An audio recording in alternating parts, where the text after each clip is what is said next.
Bobby wa Kĩharũ Ndindi Nyoro ũmũthĩ nĩ auma na gĩikaro na nyũmba cia mohoro kuma ahagũrwo gĩtĩ-inĩ ta mũikarĩri mũnene wa kĩgĩna mbunge.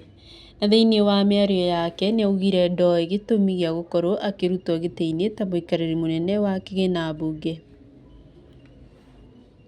On why I was replaced. I also don't know.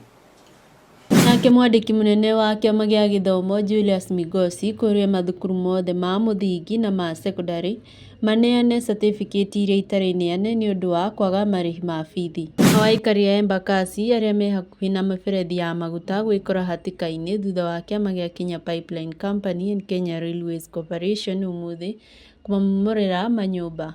Kũringana na mũtabania wa KPC Joe Sang augĩte aikari nĩ maramenyithĩtio makorwo magĩthama matanoka kũmomorerwo.